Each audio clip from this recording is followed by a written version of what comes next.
Hello दोस्तों, स्वागत है GK Vikram study YouTube channel में आप सभी का। दोस्तों, आज के इस वीडियो में हिंदी के समान ज्ञान जीके क्वेश्चन लेकर आए दोस्तों, जो आपके एग्जाम्स के लिए काफ़ी इम्पोर्टेंट रहेगा। तो आप लोग इस वीडियो को पूरा देखिएगा। पहला क्वेश्चन है, संधि के कितने भेद होते हैं? अगर आप किसी भी क्वेश्चन का आंसर जानते हैं तो कमेंट बॉक्स में ज़रूर बताइएगा आप सब। तो संधि के कितने भेद होते हैं बताइएगा। तो संधि के 3 भेद होते हैं। ऑप्शन नंबर ए हो जाएगा। अगला क्वेश्चन है, रामचरितमानस की भाषा क्या है? रामचरितमानस की भाषा क्या है? तो ये होगा अवधी भाषा। ऑप्शन नंबर सी अवधी भाषा। चलिए, अगला क्वेश्चन है, स्वर संधि के कितने भेद होते हैं? स्वर संधि के कितने भेद होते हैं?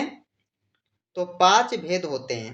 याद रखिएगा, ऑप्शन सी इस क्वेश्चन का राइट आंसर होगा। ये स्वर संधि के कितने भेद होते हैं? तो 5 भेद होते हैं। अगला क्वेश्चन है, दिनकर किस रस के कवि माने जाते हैं? दिनकर जी जो हैं ये किस रस के कवि माने जाते हैं? तो याद रखिएगा, इस क्वेश्चन का सी राइट आंसर होगा, वीर रस के। अगला क्वेश्चन है, इनमें स्वर संधि का उदाहरण है।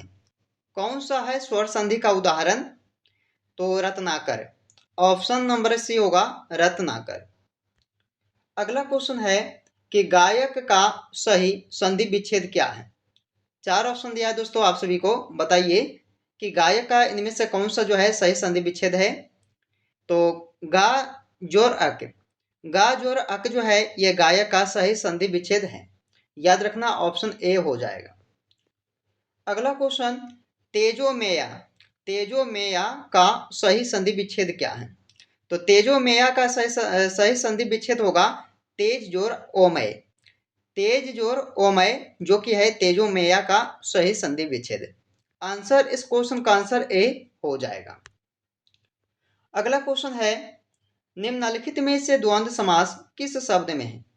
द्वंद्व समास किस शब्द में है? ऑप्शन बताइए। पाप पुण्य, कला प्रवीण और त्रिभुवन, या इनमें से कोई नहीं। तो द्वंद्व समास हो जाएगा आपका पाप और पुण्य। पाप पुण्य जो है ये द्वंद्व समास है। अगला क्वेश्चन, द्विगु समास का सही उदाहरण कौन सा है? तो द्विगु समास का सही उदाहरण कौन सा है? त्रिभुवन। आंसर आपका ऑप्शन सी होगा त्रिभुवन, जो सही उदाहरण है कौन सा समास का? द्विगु समास का। अगला क्वेश्चन है, सर्वनाम के कितने प्रकार हैं? सर्वनाम के कितने प्रकार के होते हैं बताइए। तो ये होते हैं 6 प्रकार के। सर्वनाम 6 प्रकार के होते हैं। ऑप्शन नंबर डी सही हो जाएगा। 11 नंबर क्वेश्चन है, विशेषण के कितने प्रकार हैं? विशेषण जो है ये कितने प्रकार के होते हैं दोस्तों? तो याद रखिएगा, एग्जाम में कई बार पूछा भी जा चुका है, तो इस क्वेश्चन का आंसर भी होगा 4 प्रकार के होते हैं विशेषण। चलिए, अगला क्वेश्चन है, समास के मुख्यतः कितने भेद होते हैं? समास जो है ये कितने प्रकार के होते हैं? तो 6 प्रकार के होते हैं। आंसर आपका ऑप्शन बी होगा, समास मुख्यतः 6 प्रकार के होते हैं। भरपेट में कौन सा समास है? बताइए दोस्तों, भरपेट में कौन सा समास होगा?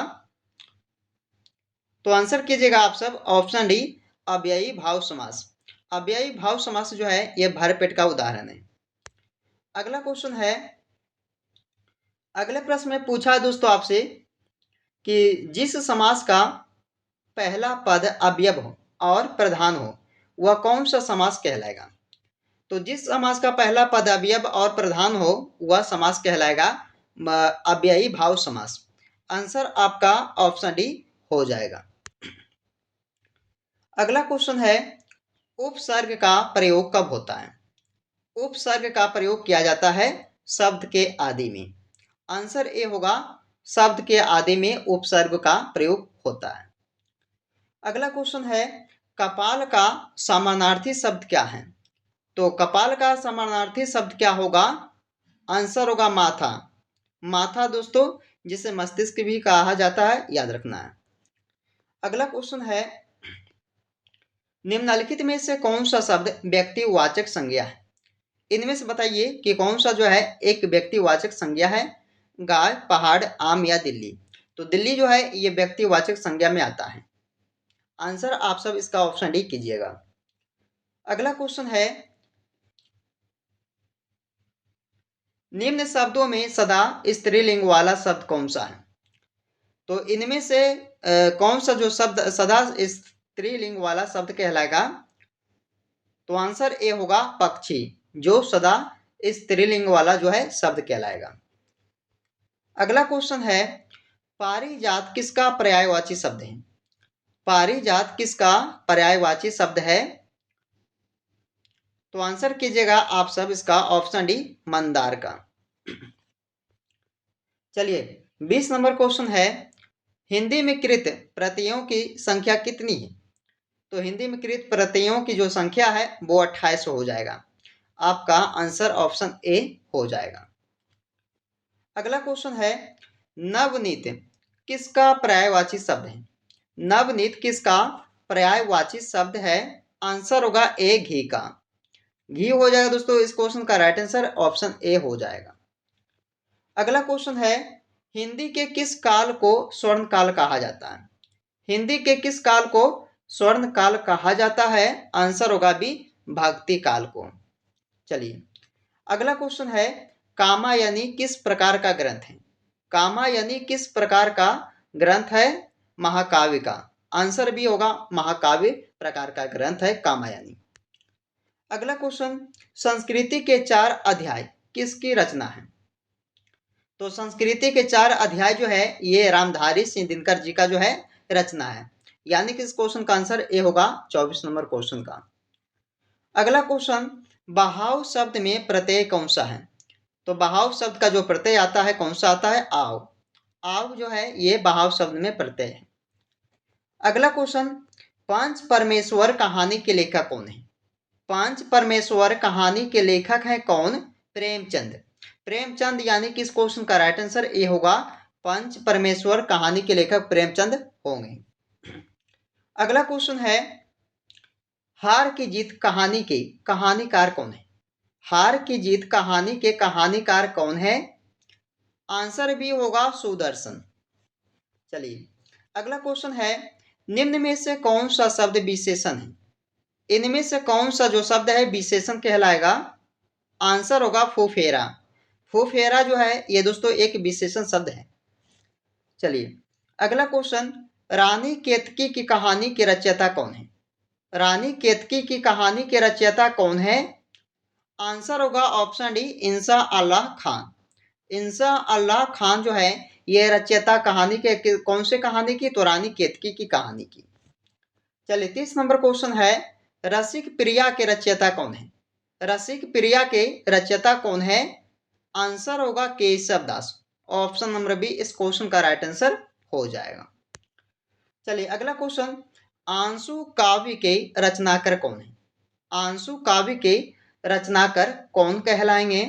जय शंकर प्रसाद। ऑप्शन नंबर इस क्वेश्चन का सी राइट आंसर हो जाएगा। अगला क्वेश्चन है, वीर गाथा काल के सर्वश्रेष्ठ कवि कौन से माने जाते हैं। तो किसे माना जाता है वीर गाथा काल के सर्वश्रेष्ठ कवि। तो चंद्र बरदाई, चंद बरदाई जी को। यानी कि ऑप्शन सी इसका बी राइट आंसर होगा चंद बरदाई को। अगला क्वेश्चन है, पृथ्वी राज रासो के रचनाकार कौन है।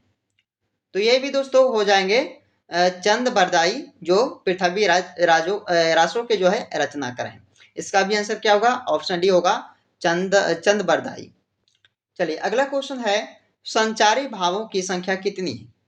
संचारी भावों की जो संख्या है वो 33 हो जाएगा। याद रखना 33 ऑप्शन नंबर बी इस क्वेश्चन का राइट आंसर होगा जो संचारी भावों की संख्या कहलाएगा। चलिए दोस्तों अगला क्वेश्चन जो है आप सभी को कमेंट करके आंसर बताइएगा कि मगही किस भाषा की बोली है। बताइए मगही जो है यह किस भाषा की बोली है। कमेंट करके बताइएगा दोस्तों आप सब आंसर कि मगही जो है ये किस भाषा के बोली है। तो चलिए दोस्तों आज की इस वीडियो में जीके जीएस का टॉप 35 क्वेश्चन जो है हिंदी जीके जीएस का जो आपके सभी एग्जाम में बार बार पूछे जाते हैं। तो आप लोग इस वीडियो को पूरा देखिएगा। चलिए आपसे फिर मिलते हैं अगले वीडियो में।